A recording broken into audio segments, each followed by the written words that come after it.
si on était en Europe, il y aurait des lumières de trafic sur le fleuve Saint-Laurent. Parce que le fleuve est sous-utilisé, c'est incroyable. Alors, il faut absolument... il y a de la promotion maintenant, les gouvernements sont conscients de ça, finalement, qu'il faut employer le fleuve. Quand on voit les camions sur les routes entre Sept-Îles et Montréal, qu'on pourrait avoir ça sur des barges, puis faire du cabotage et puis du transport côtier et redévelopper le fleuve comme il était avant, absolument, c'est un potentiel extraordinaire. Les voies d'eau au Québec et au Canada sont sous-utilisées. Et notre premier touriste, il faut penser que c'est Jacques Cartier qui est venu nous visiter, qui est venu visiter les Premières Nations. Donc, on est dans une, je dirais, une mouvance qui est même observable à l'échelle internationale. Les gens recherchent des expériences et le fleuve Saint-Laurent, pour nous, c'est une expérience globale qui conjugue à la fois le développement économique, le développement culturel et historique. Il faut faire réaliser aux gens que dans la vie de tous les jours, le transport maritime est là, que ce soit nos vêtements, ce qu'on mange, les équipements qu'on achète. La majorité de ces biens-là ont été transportés à un moment donné ou à un autre par des navires. Donc, une activité économique qui est reliée à tout ça. Puis ça, c'est un de nos buts, c'est un de nos objectifs d'augmenter cette sensibilisation-là de la population. Quand on regarde, on a le fleuve, on a sur la rive nord, quand on regarde sur le plan autoroutier, autoroute 40, et sur la rive sud, l'autoroute 20. C'est comme si on avait 3 autoroutes en parallèle, parce que pour moi, le fleuve est une autoroute. Je pense qu'il y a une tendance qui s'en vient, qui commence à être réalisée, que si on veut regarder les coûts sociaux, les coûts environnementaux, on va faire comme l'Europe. L'Europe a commencé à favoriser le transport maritime, refavoriser le cabotage pour décongestionner les routes, pour faire en sorte que les infrastructures demeurent correctes pour les automobilistes et pour diminuer la pollution. Et alors, il y a des avantages considérables. Le port de Québec est un port de transbordement, alors de vrac solide et liquide, c'est vraiment notre force. Quand je suis arrivé au port de Québec en 87, on faisait principalement de l'exportation de céréales. Alors je me suis dit, bon, si jamais on perd nos clients comme la Russie, on est dans l'eau trouble. Alors il faut absolument diversifier le port. Alors c'est ce qu'on a fait et on a trouvé la force du port de Québec qui est un port de transbordement. On est un port en eau profonde. On a 15 mètres d'eau à marée basse, puis on a 5 mètres de marée. Alors, ce qui nous permet d'amener à Québec les plus gros bateaux dans le monde entier, des 150 000 tonnes, 200 000 tonnes, chargés de minerais qui s'en va dans les grands lacs américains et canadiens. Alors, on a fait du port de Québec un des plus gros ports dans le Saint-Laurent. Alors, c'est ce qui fait du port de Québec un port maintenant là, vraiment lancé vers le futur, oui. Actuellement, on est à Montréal. Juste l'activité au port de Montréal est en croissance perpétuelle. Le nombre de conteneurs augmente, il y a une diversité des marchandises, les volumes sont en croissance. Le port de Québec bat des records depuis 3 ou 4 années consécutives.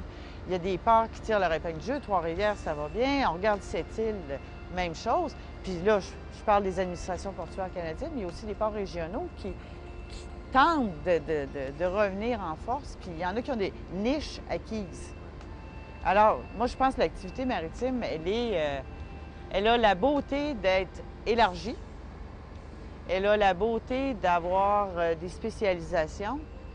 Ce que je déplore souvent, c'est que c'est collé sur des communautés qui ignorent, tout en étant vraiment fusionnées à l'activité portuaire ou maritime, ignorent à quel point tout ceci est essentiel pour leur qualité de vie au quotidien. On transporte des passagers sur la Basse-Côte-Nord, qui est complètement différent que de transporter des produits pétroliers pour les grosses pétrolières qui ont des normes différentes. C'est complètement différent aussi du Grand Nord canadien où on opère avec des ententes avec les Inuits là-bas et qu'on a autant au Nunavut qu'au Nunavik. Alors, c'est vraiment un éventail de possibilités, un éventail de... J'ai encore le frisson quand j'en parle parce que c'est vraiment un secteur passionnant. Il y a probablement d'autres secteurs passionnants, mais celui-là me passionne parce que, à cause de ces différents défis-là, et j'ai eu l'avantage au groupe des gagnés, la compagnie a continué à évoluer, a continué à se développer, à avoir la capacité de diversifier un peu. Alors j'ai eu l'avantage de toucher à ces secteurs-là, puis à renouveler ces défis-là. Alors pour moi, comme je disais, c'est pas le bateau, mais le secteur est vraiment là, passionnant. Souvent, les gens ont tendance à dissocier. Ils parlent de l'activité économique comme si c'était nécessairement quelque chose qui s'oppose à l'activité écologique ou à la conscience environnementale. Et je suis toujours heureuse de constater que, la qualité de l'eau s'améliore, que la conscience des gens, autant dans l'industrie que dans le public, est totalement modifiée. Et ça, en très peu de temps, je trouve qu'il y a eu un virage. Je ne dis pas que ça n'existait pas du tout auparavant, on ne l'a pas inventé, mais de façon plus élargie, on souhaite que la ressource soit à la fois utilisée davantage sur le plan maritime, qu'on y ait recours, qu'on maximise cette autoroute économique, mais d'un autre côté, on souhaite aussi ne pas le faire au détriment de sa qualité environnementale et des autres usages qui en dépendent. Définitivement que la crise du pétrole est pour nous un coût énorme sur les bateaux, mais proportionnellement à un camion ou au chemin de fer, on consomme beaucoup moins la tonne, donc on est quand même avantagé par rapport à cette crise-là. L'industrie du maritime a beaucoup à faire aussi, améliorer les moteurs, améliorer la flotte, rajeunir cette flotte-là pour qu'on puisse aussi faire notre part, mais malgré ça, on est nettement en avantage sur les autres modes de transport pour nos empreintes environnementales qu'on laisse dans le secteur. Le fleuve, pour moi, c'est plus qu'un gagne-pain, c'est ma vie. J'ai été impliqué depuis 1978 dans ce domaine-là, dans ce secteur-là. Et c'est vraiment passionnant en termes de travail, en termes de défis et en termes je dirais, de futur. Les possibilités sont énormes. C'est passionnant, le transport maritime. Et puis, une des belles... une façon de mesurer ça puis de le vérifier, c'est que la majorité des gens qui travaillent dans l'industrie maritime n'en sortent pas.